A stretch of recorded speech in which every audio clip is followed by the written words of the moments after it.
దేశవ్యాప్తంగా ప్రధాన నగరాల మధ్య ప్రవేశపెట్టిన వందే భారత్ రైళ్లు ప్రయాణికుల ఆదరణ చెరుగుంటున్నప్పటికీ ఛార్జీలు మాత్రం చాలా అధికంగా ఉన్నాయంటూ ఫిర్యాదులు వస్తున్నాయి కానీ వీటిని తగ్గించే యోచనలో మాత్రం భారతీయ రైల్వే లేదు. దీంతో క్రమంగా ప్రయాణికులే అలవాటు పడుతున్నారు. సాధారణ రైళ్ల మీద 4 రెట్లు అధికంగా టికెట్ ధరలు ఉంటున్నాయి.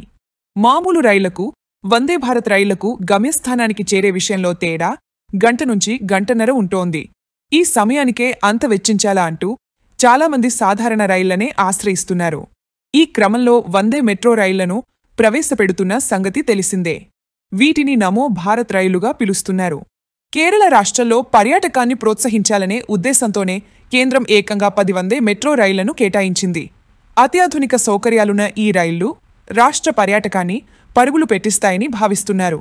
మొత్తం 10 సర్వీసు రైళ్లలో కొల్లం నుంచి తిరునల్వేలికి 2, త్రిస్సూరుకు 2 నడవనున్నాయి.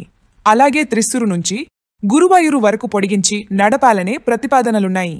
అలాగే ఎర్నాకులం నుంచి తిరువనంతపురం, గురువాయూరు నుంచి మధురై వరకు నమో భారత్ రైళ్లు నడవబోతున్నాయి.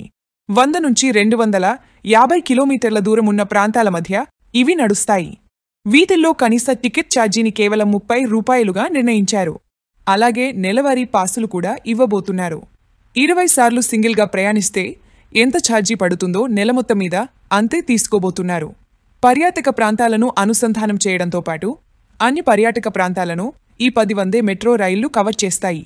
కొండలు, అడవులు, బ్యాక్ వాటర్, తీర ప్రాంతాలు, పడవ పందాలు, కొబ్బరి తోటలు, కుస్తీ పోటీలు, కేరళ సాంప్రదాయ పోటీలు తదితరాలను ఆకర్షించే అవకాశం కలుగుతుందని కేంద్రం భావిస్తోంది. కొల్లాంకు అత్యధిక ప్రాధాన్యతనిస్తున్నారు. చిన్న చిన్న స్టేషన్లలో కూడా హాల్టింగ్ ఇవ్వబోతున్నారు. కొల్లంలో నమో భారత్ రైళ్లు అడుగుపెట్టిన తర్వాత కేరళ పర్యాటకం భారతీయులందరినీ ఆకర్షిస్తుందని, తద్వారా తమకు ఆదాయం పెరుగుతుందని కేరళ ప్రభుత్వం భావిస్తోంది. అందుకు తగ్గ సౌకర్యాలను ఏర్పాటు చేసే పనుల్లో నిమగ్నమై ఉంది.